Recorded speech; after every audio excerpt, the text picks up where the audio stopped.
കെട്ടുകഥ കസേരകളി കഥകളി. നമസ്തേ. കേരളത്തിലേക്ക് വരുന്ന ടൂറിസ്റ്റുകൾക്ക് ഇനി ആശ്വസിക്കാം, മനസ്സു തുറന്ന് ആഹ്ലാദിക്കാം. കുടിക്കാൻ വെള്ളം കിട്ടിയില്ലെങ്കിലും ആവശ്യത്തിന് ബിയർ റെഡി. 74 ബിയർ പാർലറുകളാണ് അറഞ്ചം പുറഞ്ചം സർക്കാർ തുറക്കാൻ പോകുന്നത്. കുടിക്കാൻ കഞ്ഞിയില്ലെങ്കിലും മദ്യത്തിൻ്റെ കാര്യത്തിൽ ഈ സർക്കാരിൻ്റെ കരുതൽ ഉണ്ടാകും തീർച്ച. പോരാത്തതിന് അതിവിപുലമായ പരിപാടികളാണ് പാലക്കാട് എലപ്പുള്ളിയിൽ സർക്കാർ കുടിയന്മാർക്കായി ഒരുക്കുന്നത്. കുടിക്കാനുള്ള സ്മോൾ മുതൽ ഒഴിക്കാനുള്ള സോഡയും ടച്ചിങ്സും വരെ പാലക്കാട്ട് നിന്ന് പുറത്തു വരും. ഇപ്പോൾ ഈ നാട്ടിലെയും മറുനാട്ടിലെയും കുടിയന്മാർ കോർമയിൽ കൊള്ളിക്കുന്നുണ്ടാവും ആ പാട്ട്. ഏത് പാട്ടാണെന്നല്ലേ?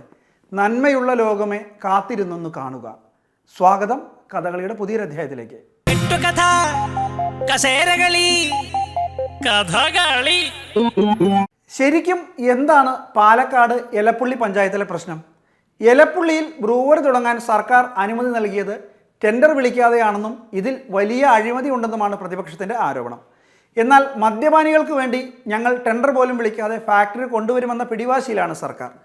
കുടിക്കാൻ വെള്ളം പോലുമില്ലാത്ത നാട്ടിൽ ഇപ്പോൾ ഇങ്ങനെയൊരു ഫാക്ടറി തുടങ്ങിയാൽ പാവങ്ങളുടെ കുടിവെള്ളം മുട്ടില്ലേ എന്നാണ് ബൂർഷകൾ ചോദിക്കുന്നത്.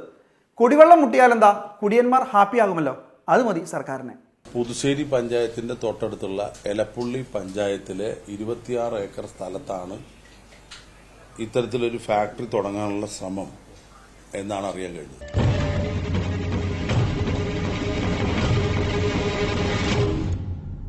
ഈ 30 ഏക്കർ സ്ഥലമാണോ നീ വാങ്ങിയത്? അതെ. നടുക്കൂടെ കനാൽ ഒഴുകുന്ന ഈ 30 ഏക്കർ സ്ഥലം തന്നെയാണോ നീ വാങ്ങിയത്? അതെ. കടുത്ത ജലക്ഷാമം നേരിടുന്ന പുതുശ്ശേരി പഞ്ചായത്ത് ഉൾപ്പെടെയുള്ള പഞ്ചായത്തുകളിൽ എലപ്പുള്ളി പഞ്ചായത്തിൽ ഇവിടെ ഒരു ബ്രൂവറി ഡിസ്റ്റിലറി അനുവദിക്കുന്നത് ശരിയല്ല. ലക്ഷക്കണക്കിന് ലിറ്റർ വെള്ളം ഓരോ ദിവസവും വേണ്ടി വരും. ബ്രൂവറി ഡിസ്റ്റിലറി ആരംഭിക്കാൻ ഉള്ള ഗവൺമെന്റിന്റെ നീക്കം വൻ അഴിമതിയാണ്. പുതിയ നിക്ഷേപങ്ങൾ കേരളത്തിലേക്ക് വരികയാണ്. അങ്ങനെയാണ് ഇന്ത്യയിലെ ഒരു പ്രധാനപ്പെട്ട മദ്യനിർമ്മാണ കമ്പനി കേരളത്തിൽ അവരുടെ പ്ലാന്റ് ആരംഭിക്കുന്നതിന് അപേക്ഷ തന്നത്. അപേക്ഷ നിലവിലുള്ള നിയമവും ചട്ടവും അനുസരിച്ച് സൂക്ഷ്മമായി പരിശോധിച്ച് സർക്കാർ അതിന് ശരിയായ രീതിയിൽ എല്ലാ പരിശോധനകൾക്കും ശേഷം അനുമതി നൽകി. പ്രാരംഭാനുമതിയാണ് നൽകിയിട്ടുള്ളത്. ആ പ്രാരംഭാനുമതിയിൽ തന്നെ വ്യക്തമാക്കിയിട്ടുണ്ട് നിലവിലുള്ള എല്ലാ നിയമങ്ങളും ചട്ടങ്ങളും നിബന്ധനകളും പാലിച്ചുകൊണ്ട് എന്ന് വ്യക്തമാക്കിയിട്ടുണ്ട്. അത്രയും സുതാര്യമായ രീതിയിൽ നടന്നൊരു കാര്യമാണ്. അപ്പൊ അതിന്റെ മുകളിൽ ഉണ്ടാക്കുന്ന വിവാദം വെറും രാഷ്ട്രീയ ലാഭം മാത്രം വെച്ചുകൊണ്ടാണ്. ഒരു കഴമ്പൂതലില്ല. പ്രതിപക്ഷം കഴിയുന്നത്ര ഈ വിവാദവുമായിട്ട് മുന്നോട്ട് പോകട്ടെ. എന്തിനോ വേണ്ടി തിളക്കുന്ന സാമ്പാർ. ഇവിടെ ഒരു ദിവസം 10 ലക്ഷം ലിറ്റർ വെള്ളം ആർക്ക് കൊടുക്കാന്നാ പറഞ്ഞത്? ഈ ഹരിയാനക്കാർക്ക് അല്ലെങ്കിൽ മധ്യപ്രദേശുകാരനായിട്ടുള്ള അഴിമതിക്കാരായ കുംഭകോണത്തിൽ പ്രതികളായി ജയിലിൽ കിടന്നിട്ടുള്ള ആളുകൾക്ക് കൊടുക്കാന്നാ പറഞ്ഞത്. അതിന് ഈ കമ്പനിയുടെ മൽഹോത്ര കുടുംബം മൊത്തമായിട്ട് വന്നാലും പിണറായി വിജയന്റെ കുടുംബം മൊത്തമായിട്ട് വന്നാലും ഈ മന്ത്രിസഭയിലെ എല്ലാ അംഗങ്ങളും കൂടി വന്നാലും കാല് കുത്താൻ അനുവദിക്കില്ല ഈ മണ്ണില്. കാലും കുത്തും കൈയും കുത്തും. ചോറുണ്ടെങ്കിൽ തടയടാ. നിലവിലെ പ്രതിപക്ഷ നേതാവും എക്സ് പ്രതിപക്ഷ നേതാവും ഇങ്ങനെ നാഴികയ്ക്ക് 40 വട്ടം പത്രസമ്മേളനം നടത്തുന്നത് ആരാണ് പാർട്ടിയിലെ യഥാർത്ഥ നേതാവെന്ന് കാണിക്കാനാണെന്നാണ് മന്ത്രി MP രാജേഷ് പറയുന്നത്. അല്ലാതെ ഈ ബ്രൂവറി പരിപാടിയിൽ യാതൊരുവിധ അഴിമതിയുമില്ലെന്നും മന്ത്രി പറയുന്നു. എന്തായാലും രാജേഷിന്റെ നാശം കാണാനാണെങ്കിലും രണ്ടുപേരും ഒരുമിച്ച് വാർത്താസമ്മേളനം നടത്തുന്നത് കാണാനുള്ള ഭാഗ്യം മലയാളികൾക്കുണ്ടായി. രമേശ് ചെന്നിത്തലയും പ്രതിപക്ഷ നേതാവ് ശ്രീ VD സതീശനും ആരാണ് പ്രതിപക്ഷ നേതാവ് എന്നുള്ള തർക്കം മത്സരത്തിൽ വിജയിക്കാൻ വേണ്ടിയിട്ട് ദിവസം രാവിലെ ഉച്ചയ്ക്കും വൈകുന്നേരവും പത്രസമ്മേളനം നടത്തുന്നതനുസരിച്ച് നടത്താൻ ഞാൻ ഉദ്ദേശിക്കുന്നില്ല. ഞങ്ങള് രണ്ടുപേര് രണ്ടായിട്ട് ആരോപണം ഉന്നയിക്കുന്നതിനെ കുറിച്ചായിരുന്നു മന്ത്രി MP രാജേഷിന് വിഷമം. അത് പണ്ടും അങ്ങനെ തന്നെയാണ്. അദ്ദേഹം പ്രതിപക്ഷ നേതാവായിരുന്ന സമയത്ത് അദ്ദേഹം സ്പ്രിംഗ്ലർ ആരോപണം ഉന്നയിച്ചപ്പോൾ രണ്ടാമത് പത്രസമ്മേളനം നടത്തിയത് ഞാനാണ്. ഞങ്ങൾ ഒന്നാണ്. എല്ലാ ആരോപണം ഈ ബ്രൂവറിയുടെ ആരോപണം അന്ന് അദ്ദേഹം പത്രസമ്മേളനം നടത്തി. ആദ്യം പറഞ്ഞപ്പോൾ ഞാനാണ് പറഞ്ഞത്, രണ്ടാമത് നടത്തിയത് ഞങ്ങളെല്ലാം. ഇതാണ് അവർക്കതൊരാവശ്യമാണ്. ദിവസം 3 നേരവും നടത്തിയിട്ട് ഞാനാണ് ഇതിന് മുമ്പ് എന്ന് സ്ഥാപിക്കേണ്ടത് അവരുടെ രണ്ടുപേരുടെ ആവശ്യമാണ്. അവർ നടത്തിക്കോട്ടെ. അതുകൊണ്ട് കൂടി ഞങ്ങൾ ഇന്ന് ഒരുമിച്ച് വന്നത്. ആ വിഷമം മന്ത്രിയുടെ മാറിക്കോട്ടെ.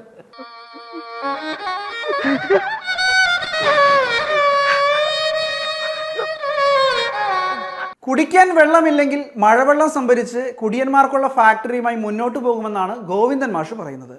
വെള്ളമില്ലെന്ന പേരിൽ അങ്ങനെ വികസനം വേണ്ടെന്ന് പറഞ്ഞ് വെറുതെ ഇരിക്കാൻ പറ്റില്ലല്ലോ. പാർട്ടി സെക്രട്ടറി ആയി പോയില്ലേ. സർക്കാർ മദ്യനയത്തിൽ മാറ്റം വരുത്തി ഇങ്ങനെ ഒരു കമ്പനിക്കായി വാദിക്കണമെങ്കിൽ ചില്ലറ കോടികളൊന്നും ആയിരിക്കില്ല കിട്ടിയിരിക്കുന്നതെന്നാണ് ചെന്നിത്തലയുടെ വിലയിരുത്തൽ. ശുദ്ധജലം ഉൾപ്പെടെ ഇതിലും ആവശ്യമുള്ളതാണ്. അതിലേറ്റവും പ്രധാനമായിട്ട് അവർ കണ്ടത് 5 ഏക്കർ സ്ഥലം മുഴുവൻ മഴവെള്ള സംഭരണിക്ക് വേണ്ടി ഉപയോഗിക്കുന്നുള്ളതാണ്. 5 ഏക്കർ മഴവെള്ള സംഭരണിക്ക് ഉപയോഗിച്ചാൽ ഒരു 10 കോടി ലിറ്റർ മഴവെള്ളം ഓരോ സീസണിലും സംഭരിക്കാം. ഇത്തവണ മഴ നേരത്തെ എത്തും. പാലക്കാട് താൻ എന്താ കാണിക്കുന്നത്? എന്റെ മാതൃഭൂമിയുടെ നന്ദി പോലോ. റെയിൻ വാട്ടർ ഹാർവെസ്റ്റിംഗ് നടത്തും. റെയിൻ ഷാഡോ ഏരിയ ആണിത്. മഴനിഴൽ പ്രദേശത്ത് എത്ര ശതമാനം വെള്ളം കിട്ടുമെന്ന് അവർ പഠിച്ചിട്ടുണ്ടോ? ഇല്ല. ശാസ്ത്രീയ പഠനം നടത്തിയിട്ടുണ്ടോ? ഇല്ല. ഭൂഗർഭ ജലത്തിന്റെ അളവ് പരിശോധിച്ചിട്ടുണ്ടോ? ഇല്ല. 600 കോടി രൂപയുടേതാണ്. കോടിയെന്ന് കേട്ടാൽ ഇടതുപക്ഷത്തിന് ഇപ്പോൾ വലിയ സ്നേഹമാണ്. കോടിയെന്ന് കേട്ടപ്പോഴത്തേക്ക് ഇവർക്ക് താല്പര്യം കൂടി. അങ്ങനെയാണ് ഇത് അനുവദിച്ചത്. ഇതിനെ ശക്തമായി തന്നെ ഞങ്ങൾ എതിർക്കും. ഇത് പിൻവലിക്കണമെന്ന് CPM-ന്റെ എന്നും ഒരു കറവ പശുവാണ് എക്സൈസ് ഡിപ്പാർട്ട്മെന്റ്. തിരികഴിഞ്ഞാൽ പിണ്ണാക്ക്, തിരി പരത്തി കുരു, തിരി തവിട്, ഇത്രയും കൊടുത്താ പിന്നെ പാല് ശറവറാന്ന് പറഞ്ഞ് ഒഴുകുകയായി. 3 ബ്രൂവറിയും ഒരു ഡിസ്റ്ററിയും അനുവദിക്കാൻ വന്നപ്പോൾ ഞങ്ങൾ എതിർത്തത് കാര്യകാരണ സഹിതമായിരുന്നു. അത് മനസ്സിലാക്കിയിട്ടാണ് മദ്യനയത്തിൽ ആദ്യം മാറ്റം വരുത്തുന്നു, ക്യാബിനറ്റിൽ കൊണ്ടുപോകുന്നു, ക്യാബിനറ്റ് തീരുമാനിക്കുന്നു. അപ്പോൾ ഇതിന്റെ പിന്നിൽ വൻ അഴിമതിയാണ്. പാർട്ടി നടത്തിയ ഒരു വലിയ അഴിമതിയാണ്.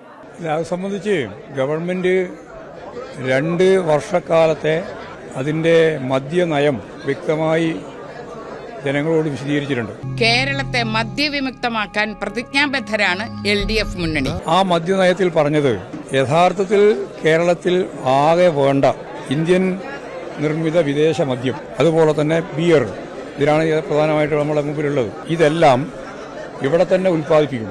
LDF വന്നാൽ മദ്യവർജനത്തിന് ജനകീയ പ്രസ്ഥാനം ആരംഭിക്കും. മദ്യത്തിന്റെ ഉപയോഗവും ലഭ്യതയും കുറയ്ക്കാൻ കർശനമായ നടപടികൾ എടുക്കും. മദ്യനയം സുതാര്യമായിരിക്കും, അഴിമതിയില്ലാത്തതായി. അതായത് ഇവിടെ ആളുകൾ ഉപയോഗിക്കുന്ന ആകെയുള്ള ഇന്ത്യൻ നിർമ്മിത വിദേശ മദ്യവും ബിയറും കേരളത്തിൽ തന്നെ ഉൽപ്പാദിപ്പിക്കും. അതുകൊണ്ട് നുണ പറയുന്നവരെ തിരിച്ചറിയുക. മദ്യപാനമാണടോ മനസ്സിനൊരാനന്ദം, അത് തുള്ളി തുള്ളി അകത്തു ചെന്നാൽ സ്വർഗലോകമാണടോ, സ്വർഗലോകമാണടോ. മദ്യപാനമാണടോ മനസ്സിനൊരാനന്ദം, അത് തുള്ളി തുള്ളി അകത്തു ചെന്നാൽ സ്വർഗലോകമാണടോ.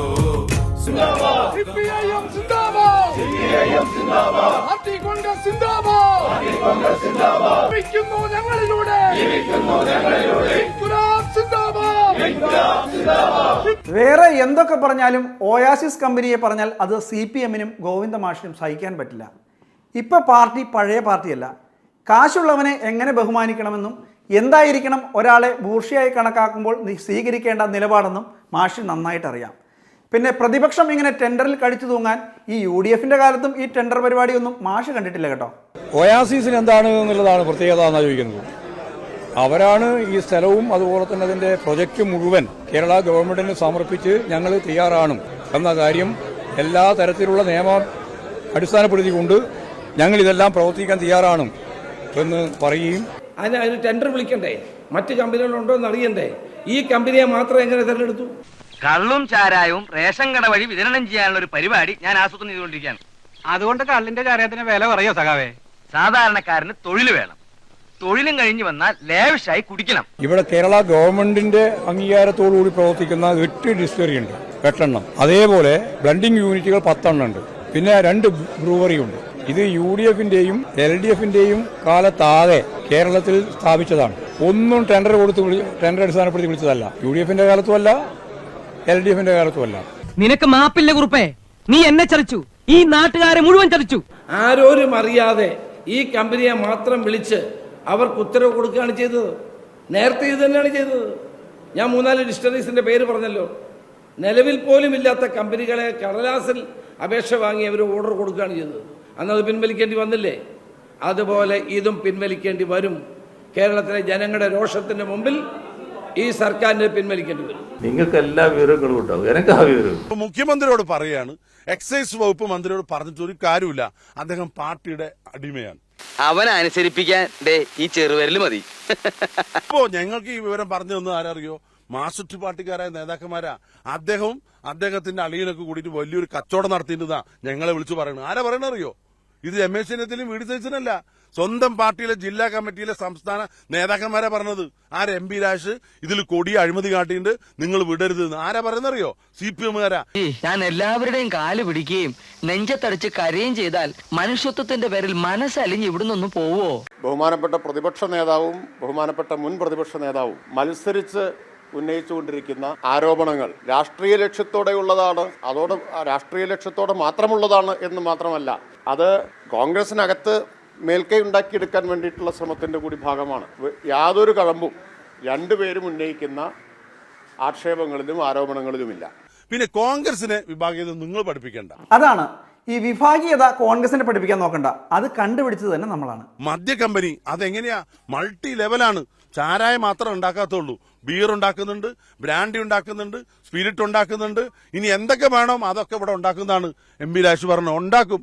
അത് അദ്ദേഹത്തിന്റെ കുടുംബത്തോ അല്ലെങ്കിൽ അദ്ദേഹത്തിന്റെ മന്ത്രിസഭയിലോ ഉണ്ടാക്കിയാൽ മതി. പിണറായി വിജയന് ഒരു ആഗ്രഹമുണ്ട്, കേരളത്തിലെ ഏറ്റവും അവസാനത്തെ മുഖ്യമന്ത്രി CPM-ന്റെ ആരാ അടുത്ത PSC പരീക്ഷയ്ക്ക് ചോദിച്ചാൽ ഇദ്ദേഹത്തിന്റെ പേര് എഴുതിക്കൊണ്ടിരിക്കണം എന്നാണ്.